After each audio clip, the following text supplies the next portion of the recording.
Everybody ready? Ready? Yeah. All right, listen. It's your weekend show. Quiet, numbskulls, I'm broadcasting. With Bob Biermann. It's great.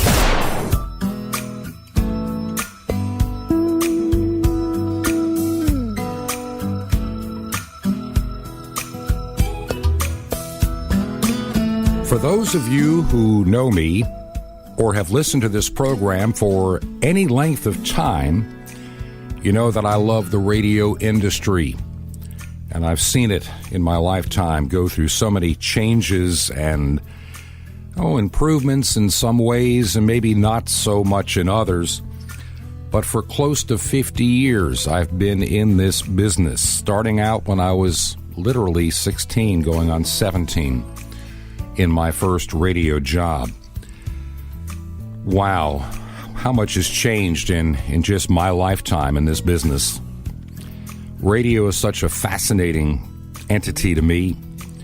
It started out, when you think about it, just in the minds of men. Even before we had electronic gear that we have today. In theory, what is a radio wave? How do we transmit information, initially in the 1800s by the ticks and tacks and the dots and dashes of telegraph to bring information from one point to the other?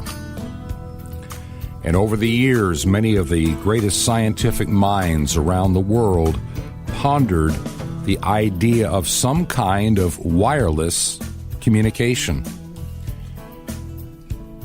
Primitive equipment, just basically producing high-level sparks that could be heard.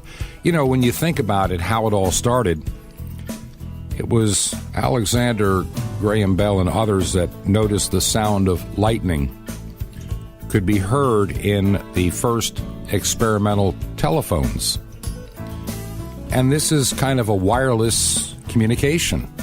People thought it was strictly inductive, those that were trying to develop theories.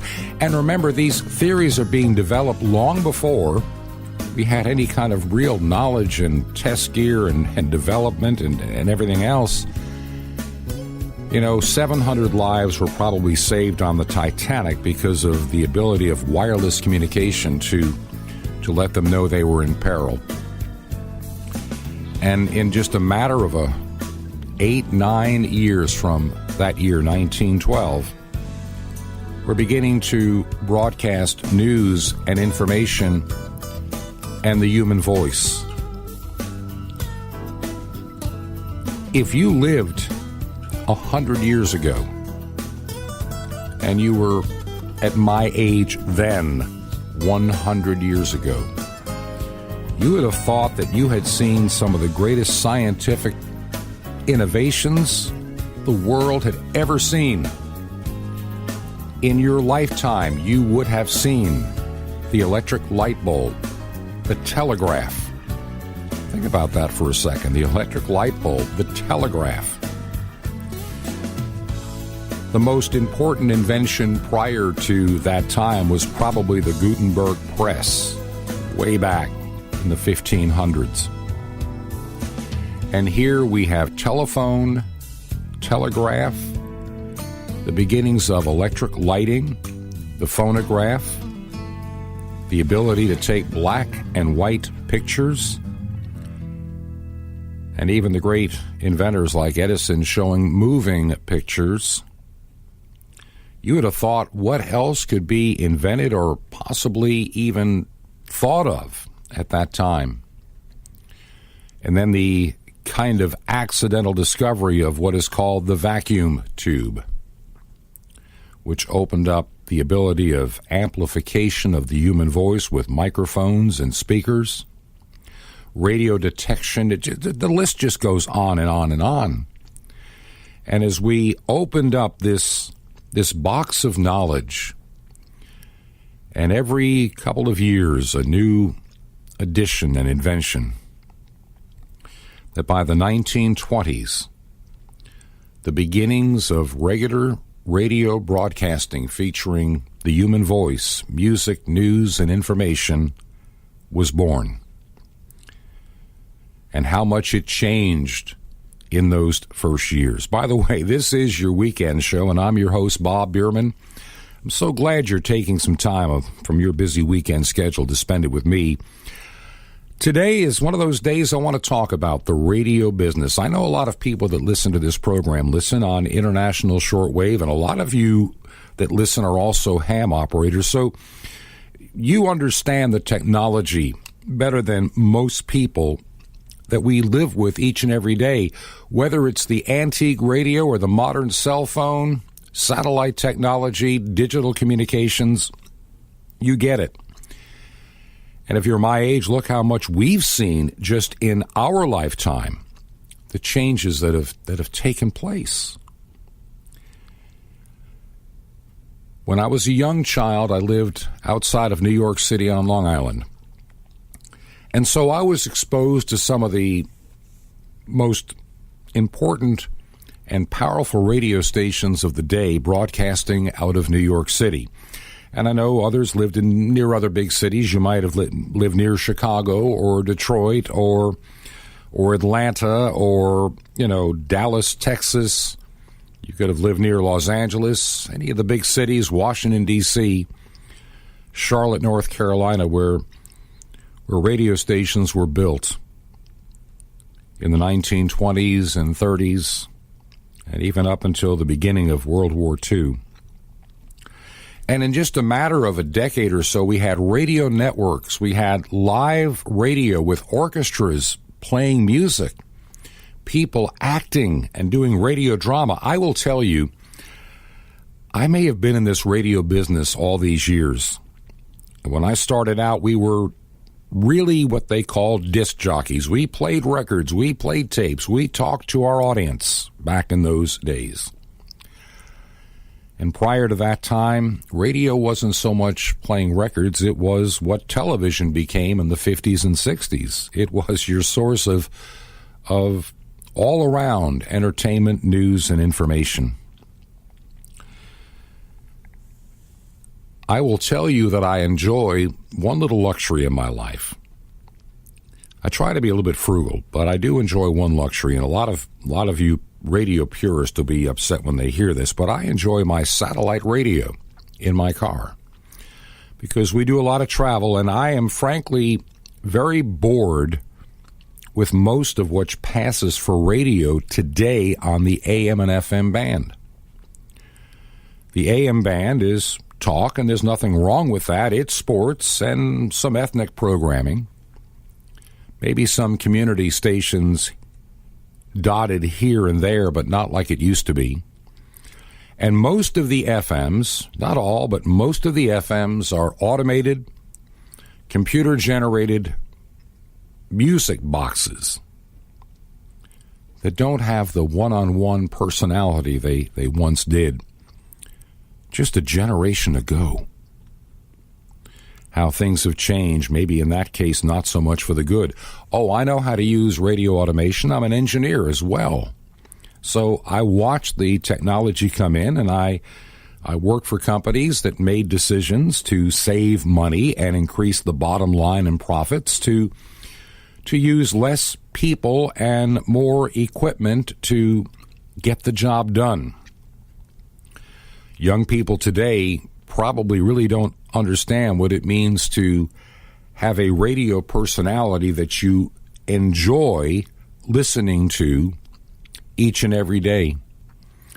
I can think of when I was a young guy, my father used to listen to WABC, Radio 77 out of New York City, and there were some great radio personalities on that station. One was Herb Oscar Anderson. He's since passed away. I've had the pleasure of meeting him in Vero Beach. He lived in that area when he retired and had a small place in upstate New York. And he divided his time between a farm in upstate New York after he retired and down near Vero Beach, Florida. And he was known as the singing disc jockey. He was just a wonderful individual, so personable. You knew him as a friend, and you enjoyed listening to him tell you about the weather outside, the music of the day, just to brighten your day. And I think we've lost sight of so much of that Too many of the morning shows today are poorly produced comedy, a lot of giggling, a lot of silliness, and we've kind of lost touch on too many radio stations with the real one-on-one personalities. Now, there are some exceptions where some of the more syndicated programs do fairly well because they do have real live people. But radio has changed, and there's nothing I can do about it except do my little part the way I continue to do it here on this program, your weekend show.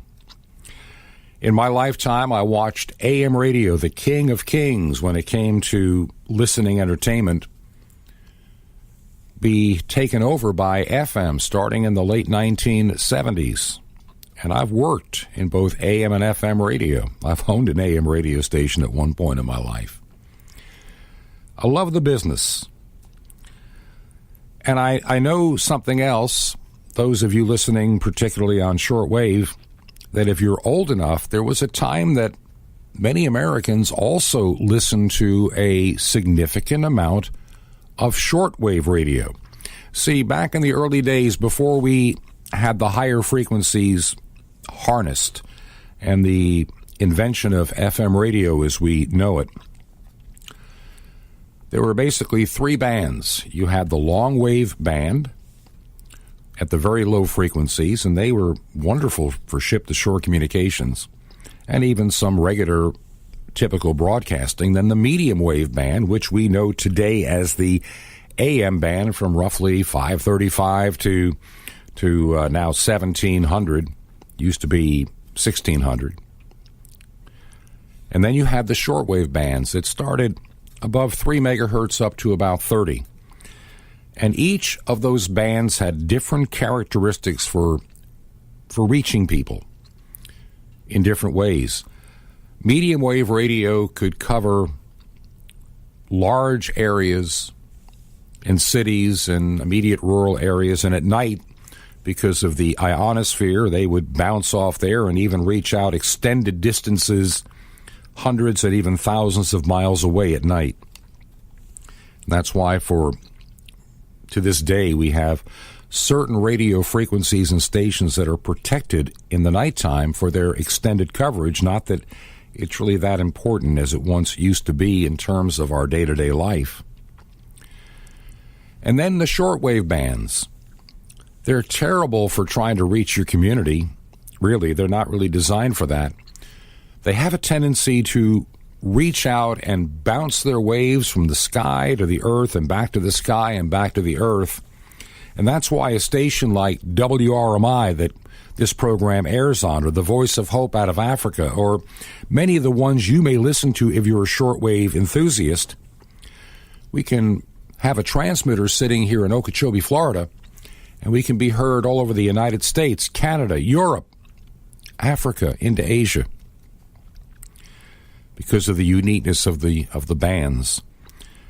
During the Second World War, my grandparents told me that they had this big console radio in their living room. And this radio had AM and shortwave and perhaps, like some of the receivers did in the day, even long wave, and they had an outside antenna strung between two trees. And they could listen not only to the broadcast out of places like New York City, where they lived in the borough of Brooklyn, but they could listen to, during the World War II, they could listen to the BBC from London. They could hear broadcast on that radio in their living room in 1943 from all over the world. And they lived at a time before radio, and they watched it begin. And then television came along, and roughly, well, it was invented initially, the first televisions in the 1930s, but production and more research was delayed by the Second World War. And it took until about 1947, 48 before the first TV stations came on the air, and many more years before there were enough homes that could even watch television. Radio drama stuck around for a long time, well into the 1950s. Radio has changed in my lifetime. Back when I listened in the 1960s and got started in the 1970s, we were the disc jockeys. We were the pilots of the airwaves. We would play music for you. We would even answer the telephone to take your request. And I enjoyed those days. I thought my entire career would be just being a disc jockey. I never expected how much I would depend on the engineering side. Then in my 40s, making the change to add the ordained ministry along with it. It's been an unusual ride for me. But there are those times that I really do miss being that disc jockey, that guy. Once again, this is Your Weekend Show, and I'm your host, Bob Biermann. Our website is yourweekendshow.com. That is yourweekendshow.com, yourweekendshow.com, and on Facebook, just search for Your Weekend Show and make it all one word. How many of you are old enough to remember the live disc jockey? You know, especially the one in the evening that, you know, you call that phone number and you would make your request. How many of you remember those pilots of the airwaves? Pilot of the airwaves, here is my request. You don't have to play it, but I hope you'll do your best. I've been listening to your show on the radio, and you seem like a friend to me.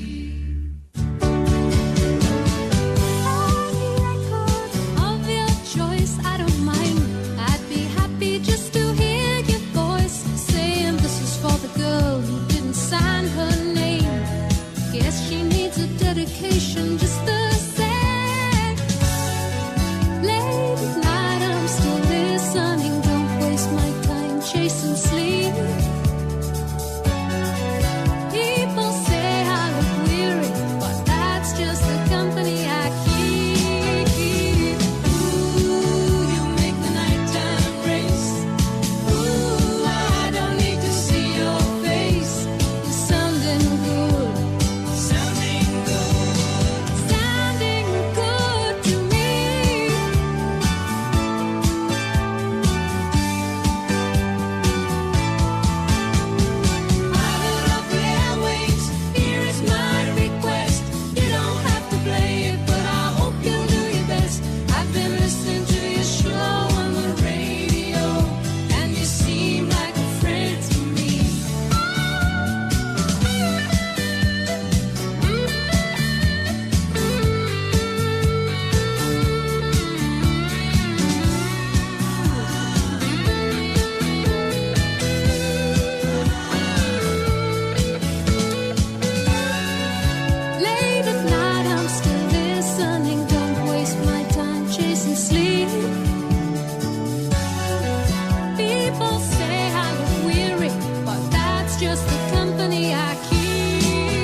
And welcome back to Your Weekend Show. I'm your host, Bob Biermann. So glad you're spending some time with us this weekend. We're talking today about radio, one of the favorite topics on this program over the last, almost going on 4 years now that we've been doing the program. Occasionally we talk about this business that we are in, radio, and in particular today, we're turning our attention to international shortwave. Many people claim it's a lost art, and in some ways it is, but it's still a very viable way to communicate around the globe. A lot of organizations, even some of the bigger ones like Voice of America, they tend to want to use the internet more for their propagation of programming, but there's so many parts of the world they can no longer reach when they do that.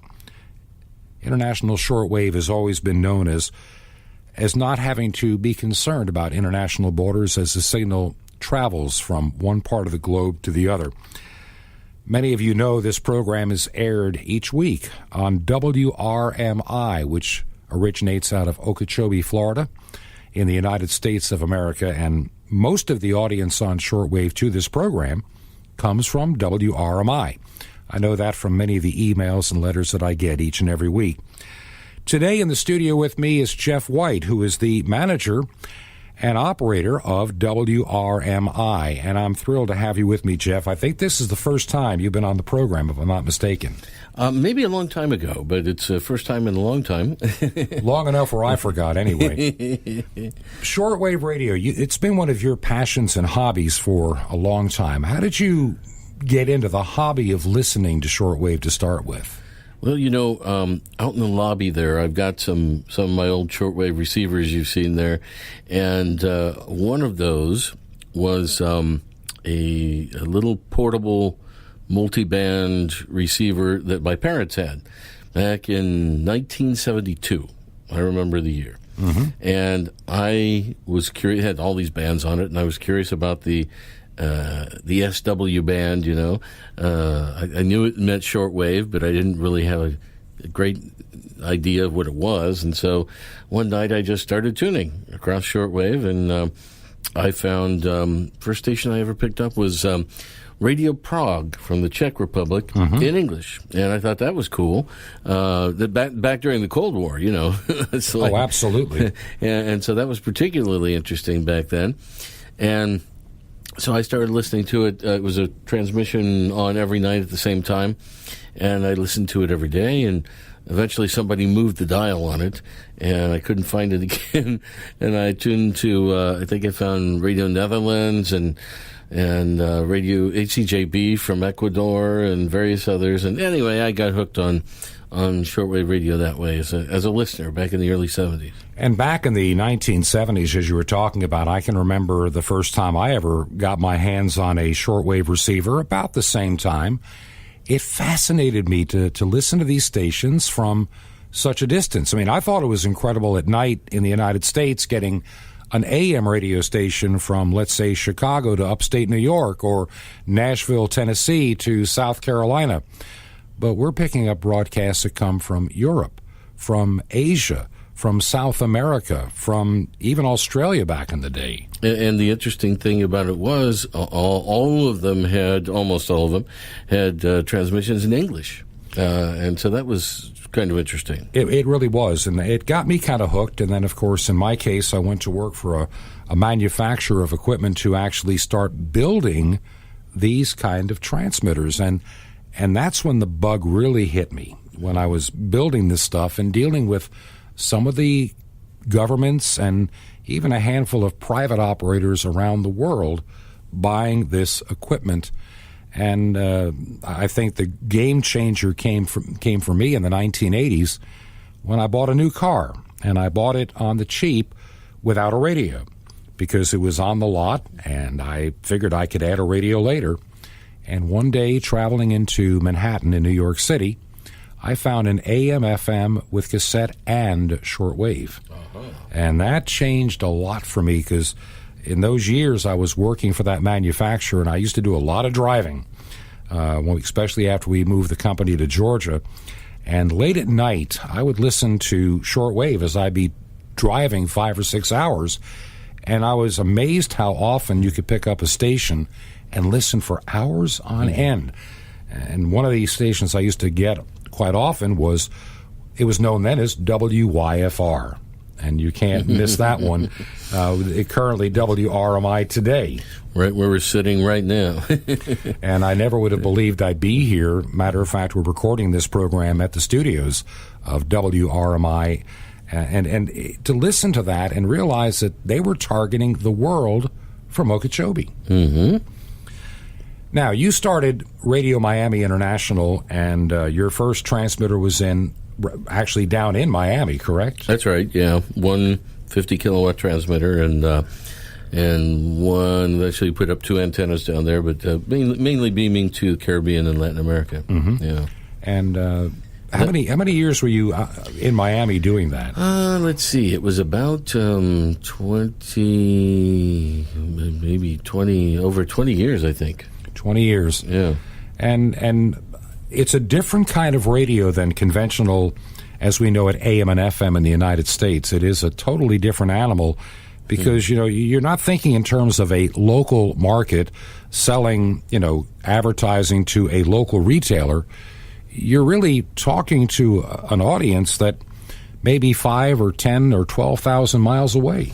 Yeah, in our case, we were a commercial station, and people bought airtime, organizations, I should say, bought airtime on the station, wanted to broadcast to different target areas.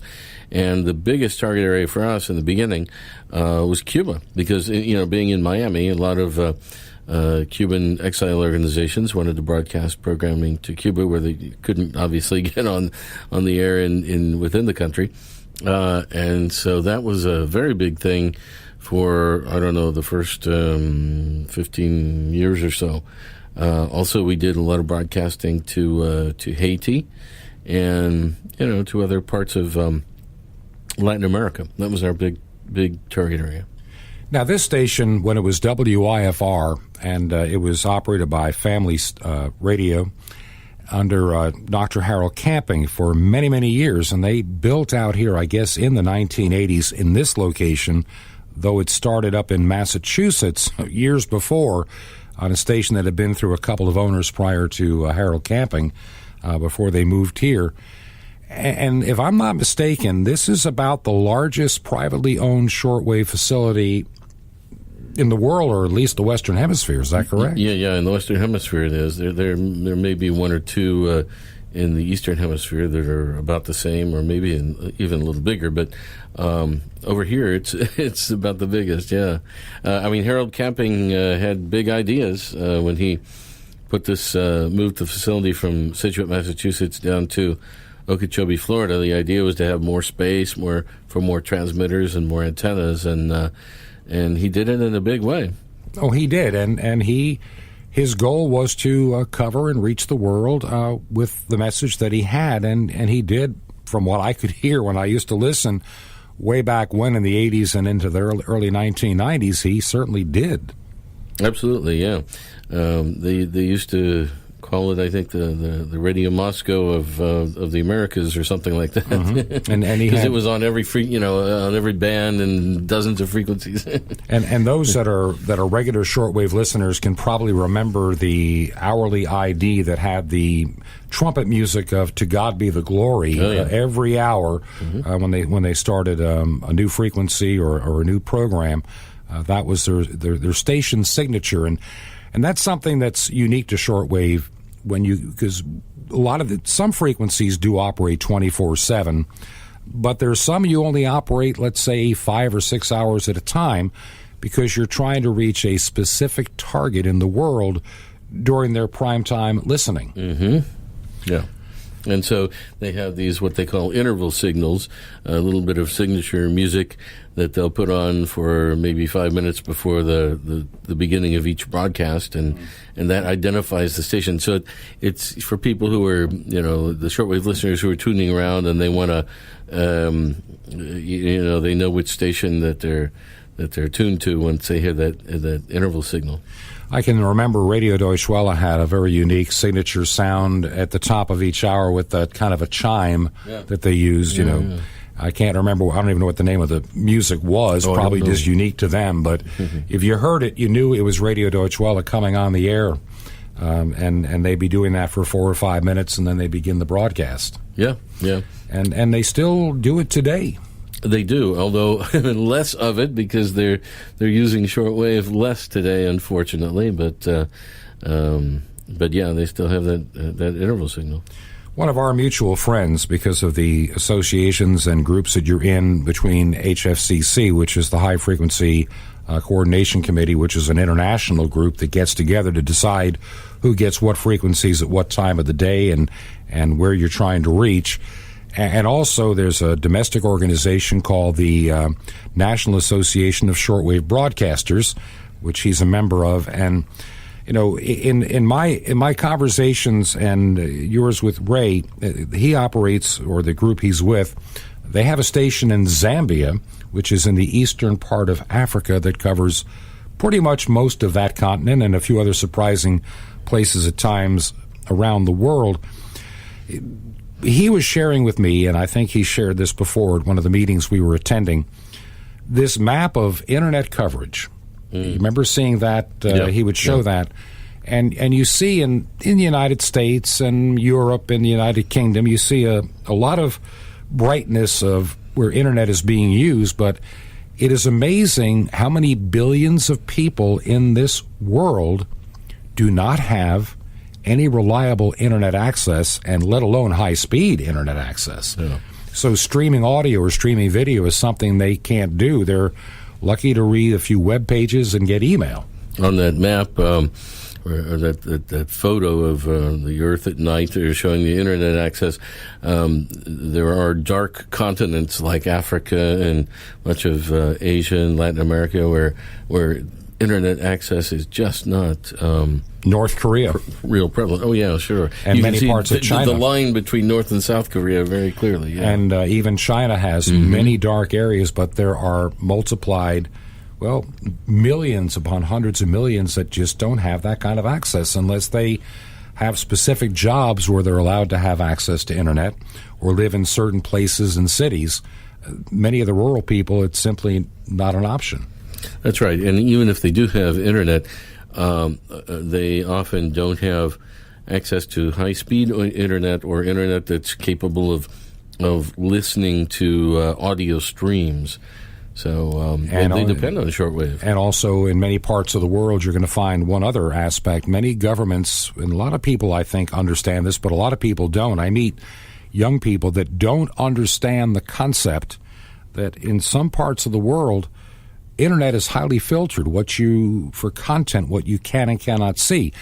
I doubt in China if they're going to let you listen to programming from, let's say, the Voice of America. That's right. And the countries can block that, just as they can, I think, satellite signals a lot.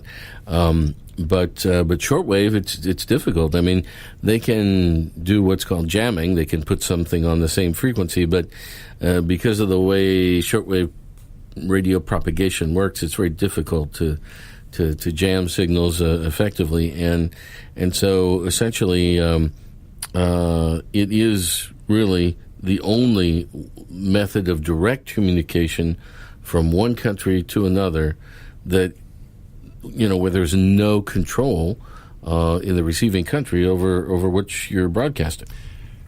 In the realm of shortwave broadcasting, there's probably, I think maybe you know the number, I'm trying to remember it off the top of my head. How many shortwave receivers do we believe are operational around the world today? It's a huge number. It's in the billions, I think. Nobody knows for sure exactly, and a lot of these companies don't want to release figures, but certainly most of those receivers are being produced nowadays in China. And China is producing apparently, hundreds of thousands of these radios every day, and they're going all over the world. I mean, I've been to Africa, and in marketplaces there, you can buy all kinds of different models of shortwave radios for as little as $3 in some cases, and they're all from China. They're all made in China. And speaking of China, when it comes to broadcasting, it appears that they have ramped up the number of hours that they are either broadcasting directly on their own transmitters or acquiring time from where they relay through another operator. Is that correct? Yeah, it's really interesting because you have the Western stations, the traditional large Western broadcasters like Voice of America, BBC, and Deutsche Welle from Germany, and so on. Cutting back their usage of shortwave, and at the same time, China Radio International is expanding. They have I don't know how many transmitter sites around China, and who knows how many transmitters altogether. But I mean, in the many, many dozens of shortwave transmitters just within China itself. And then, as you mentioned, relays that they have in many parts of the world as well. So I know when I've listened in Europe and Africa, sometimes you tune across the band, and the most prevalent station you'll hear is China Radio International, and not just in English and not just in French or Spanish or Chinese. I mean, all kinds of different languages. China Radio International everywhere. What are some of the other countries? Because being involved with the HFCC, where you're coordinating for these various governments, and this is one of those unusual times when you get to sit at a table with governments you would normally think that a person from the United States would not even have any association with, but by this necessity, they get together. And I believe you have one coming up in the not-too-distant future. Am I correct? Yeah, in Tunisia. It's a sort of a joint conference between our HFCC and the Arab States Broadcasting Union. And, yeah, you have, for example, some of the major shortwave broadcasters are Iran, believe it or not, in many languages on shortwave. They are, they know the value of propaganda or of, promoting themselves around the world, just as the Chinese do. Other large international broadcasters include Voice of Turkey, for example. And many of these, if I'm not mistaken, many of these players today are based out of the Middle East, or at least their studios are, if they don't have transmitting facilities in the Middle East. Some are doing relay, correct? Yeah, there's a lot of them in the Middle East. Saudi Arabia is doing a lot, and I think they broadcast primarily in Arabic, but they're sure. Israel, interestingly enough, has given up on shortwave broadcasting, which is kind of interesting because that's a country that really wants to get its voice out to the world, and it did for many years in many languages on Call Israel, it was called. But other Middle Eastern broadcasters, and there are a lot of stations that broadcast to the Middle East also, in Arabic, in Persian, in other languages, and of course to South Asia, Afghanistan, and Pakistan, and all of the stands, not just the U.S. government stations, but a lot of other countries as well. It's a very, part of the world that they really want to get to. As I recall from my days in building equipment, some of the shortwave stations that are on the air are not necessarily the super high-powered, like the Voice of America, that may use 50,000, 100,000, or 250,000 watt units, and some even higher than that. As I recall, especially down in South America, you find a lot of use of what is called the tropic bands, which are around 6-7 megahertz, and they operate with powers of 1,000 or 5,000, 10 or 15,000 watts to reach a region. And so I'm taking it that in many parts of South America, just because of population density, terrain matters, and everything else, shortwave is still a very viable option in much of South America. Yeah, countries like Peru and Bolivia, not so much Ecuador anymore, but Brazil, because you have the Andean areas, people in rural areas that can't get AM and FM radio stations, and they listen to shortwave a lot. And so what will happen is some of the major stations in the big cities in these countries will operate shortwave frequencies, rather low power, relatively low power compared to the major international broadcasters. But what they're trying to reach is the interior areas of their countries. Like I say, in the Andes Mountains, in the Amazon area of Brazil, for example, as well. I remember years ago building a number of 1,000 and 5,000 watt transmitters for one of the Catholic dioceses down in, and I can't remember, in South America. I cannot remember the nation, but there was about 8 or 9 of those units that were sold and shipped way back in the 1980s because they were explaining that's the only way, and it's a very efficient way versus conventional AM and FM to reach into the countryside with the right kind of antenna systems. Yeah, it has dropped off somewhat over the past 30 years, I would say, but there is still a lot of regional shortwave broadcasting going on in many of those South American countries. And as you mentioned, much of it on the tropical bands. And interestingly enough, here at WRMI, we are using 2 frequencies on the 60-meter tropical band ourselves. One going down to the Caribbean on 5010 kilohertz, and another one pretty much the same area and into South America, but on 4980 kilohertz, because now the FCC in the U.S. is allowing us to use tropical band frequencies, which were called, I guess, out of band for standard shortwave, because they were kind of reserved frequencies, but they're not as much used, so we can now use them. That's right. Yeah. And then they also allow us to use. Actually, the out-of-band frequencies are the ones on the edges of the official shortwave bands, on not just the tropical bands, but in all the bands. And the FCC is allowing us to use these out-of-band frequencies as well, which is nice because, believe it or not, even though the number of shortwave stations has been reduced in recent years, it's still difficult to find clear frequencies. If you're a broadcaster looking for a frequency. So it's nice for us to be able to go on the outsides of those bands where there are not too many stations around, and we can get a good clear signal in. I would ask the question, what is the farthest away you've ever had people listen, but probably completely around the world, so there's no way to even define that, because China, Australia, pretty much. The station has hit every continent and virtually every location at some point. The future of shortwave, a lot of people wonder, what is the future of shortwave in the short term and the long term? In the short term, I'm agreeing with you. A lot of governments and internet, centric younger people don't get it. But I think that a number of governments, especially, those in the Middle East and China, for example, they still see a value in it, and I don't think they'd be investing their resources in it if they didn't think there was a return on their investment. Here in the United States, we've been spoiled in most places with good internet, yet here in the United States, you and I both know there are a lot of places where we don't even have good internet. I mean, right. I have a place up in the mountains in Georgia where it can be very good or very bad, and it's nothing you can rely on 100% of the time.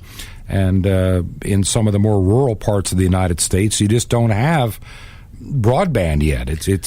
We're not there. That's right. There are a lot of shortwave listeners in the United States. We're finding that a lot here at WRMI because we cover North America very well, and a large part of our audience, I think, is in the U.S. and Canada. And there, some of them are in urban areas where they may have internet. A lot of them are in rural areas where internet is hard to get. Right here in Okeechobee, internet is hard to get. We know. It's not easy. But one of the things that I've learned from doing my show and kind of learning the audience that I have, they're not all just older like I am. Some are substantially younger, which is a nice thing. And they kind of fall into what I call 3 categories. People that are ham radio operators, and there are millions of ham radio operators in the United States and Canada and all around the world, they generally own radios that pick up shortwave, and so they enjoy it to listen from time to time. One person, I remember I saw a letter a couple of years ago when we first changed 9395 and started playing oldies for a while. The number of ham guys that said, I put you on in my ham room or shack, as they call it, and I listened for hours because you had good music that I can't find anywhere else. Then you have those that just listen as a hobby to find news stations. They call those people DXers. They love to find distant radio stations, and they spend a lot of hours listening to various radio programs. But I find another significant group out there, people that are looking for an alternative voice for programming, whether it's music, whether it's news, whether it's information, whether it's religious, whatever the content. They listen because of the unique content that is often found on shortwave you don't find anymore on conventional AM and FM, and there are really not that many streams. They're not. They're not really. And trying to find, it's easier to find something unique on shortwave than trying to dig through 50 or 60,000 stations that might be on the internet. You can't find them, for what you're looking for, and that's probably the only drawback to online radio. There's so many of them. No one station has any significant audience. Yeah, I think that in general, most shortwave listeners tune in to shortwave because they can hear something that they can't find anywhere else on their local media or even on national media. Well, I know that the program that I do, people say would probably work well, and it does in a couple of areas on domestic radio, but it fills a need. And, I've been kind of observing some what we call chat rooms and email exchanges from people that are shortwave, shall we say, I don't want to use the word fanatic because I guess I'm one of them. So yeah, we'll call it that. We enjoy we enjoy listening, and I know when I'm up in my home in Georgia, where I'm away from the city and everything else, and it's quiet, we can sit outside and really enjoy some faraway broadcast. And I know that some of the followers of one of the radio programs aired here on WRMI, which is Glenn Hauser's World of Radio. Some of his people, they just call my show the Weekend Show. Everybody knows what it is who listens on shortwave. Oh, I heard the Weekend Show on this frequency or that frequency, and I'm realizing, yeah, that's this program. Mm-hmm. So there's still a lot of people that listen. There's probably still millions of potential listeners, even in the United States and Canada. We don't think about it, but there are millions of those radios that still work. That's right, yeah. And sometimes a lot of them come out when there's a crisis or some major event happening around the world. People remember that, I have that shortwave radio up in the closet there, and they'll pull it out and tune it in and see what they can hear. They want to hear what's going on in the Middle East or whatever. And it's amazing, and I'm sure you've noted the same thing, but I've seen lots of letters people write to us here saying, I used to listen to shortwave, but the other day I found this old Zenith Transoceanic or an old Halocrafters or an old Zenith, some sort of an old radio that still works. That's right. That they get out and they turn it on and it still works, and they rediscover shortwave. And they find that there's a lot of different voices out there you don't find on your radio. Look, regular AM and FM radio in the United States today is plain, for the most part, boring. It's cookie cutter. You find the same thing everywhere. The same country music we can hear in Okeechobee, you can hear in Kansas City, Missouri, you can hear in Chatsworth, California, and they all sound the same. They're all computers. They're all, it's just marketed music. And you don't really find that many unique voices like you can on shortwave, which is what I think helps keep it alive. Yeah, and there are a few references because a lot of times people say, where can I find out what kind of programming is on shortwave? And of course there's the good old World Radio TV Handbook, which can be obtained online from a lot of sources nowadays, and then there's the Global Radio Guide and some others that'll give you hour by hour, frequency by frequency, what kind of programs you can hear, programs in English, and they'll have a list of transmissions in Spanish or French or whatever. There is a lot of stuff on the air that people don't know about, and if they had access to some of these references, I think they'd find a lot of interesting stuff. And for those that want to find out what you can hear on WRMI, just go to the website, WRMI.net. That's WRMI.net.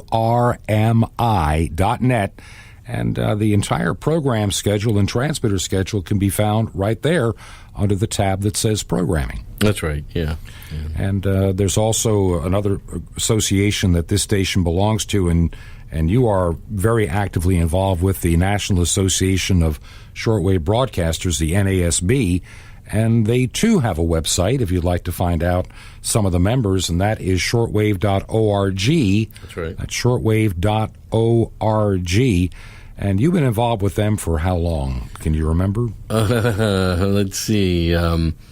Maybe 20-some years or more. 20-some-odd years. Yeah. It's the privately owned shortwave stations in the U.S., most of them belong to the NASB.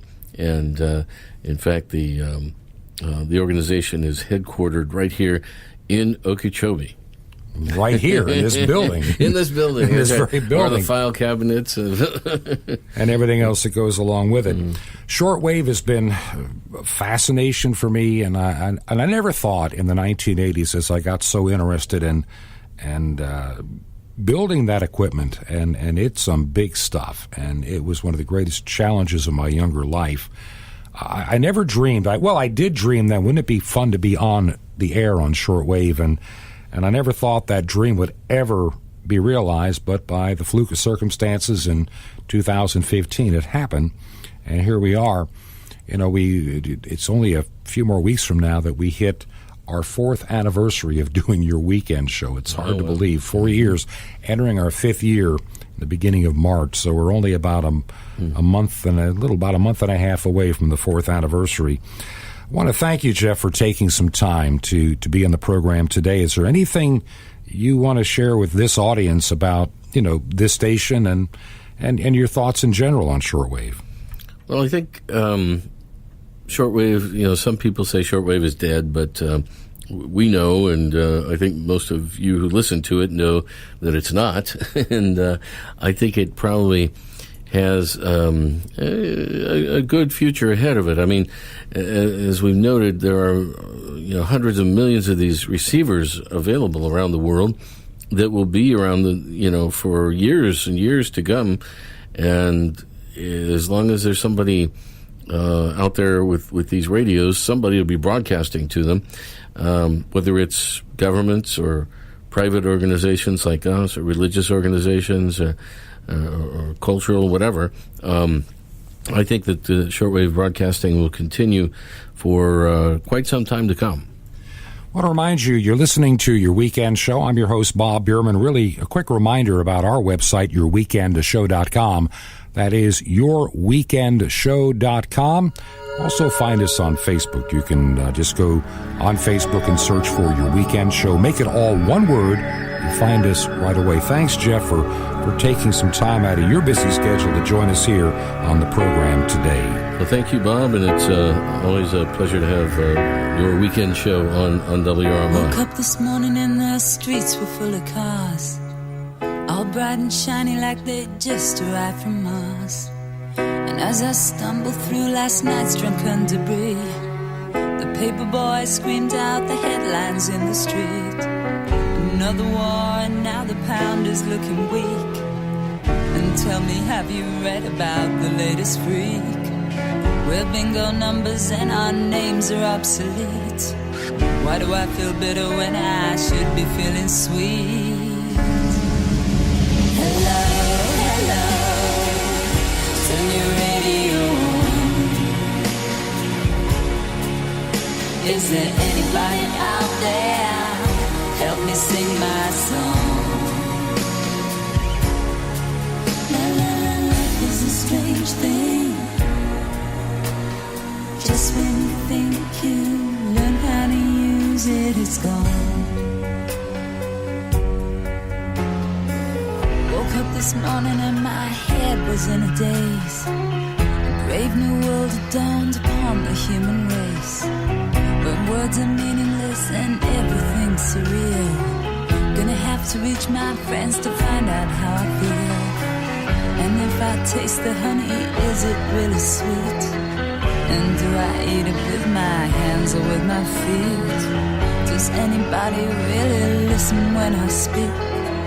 Or will I have to say it all again next week? Hello, hello, turn your radio on.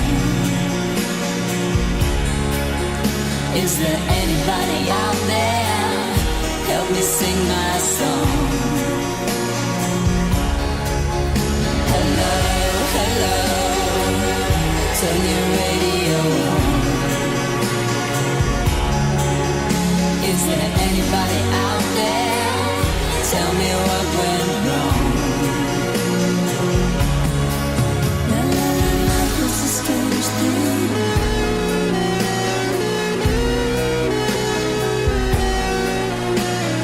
Life is a strange thing.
Just when you think you learn how to use it, it's gone.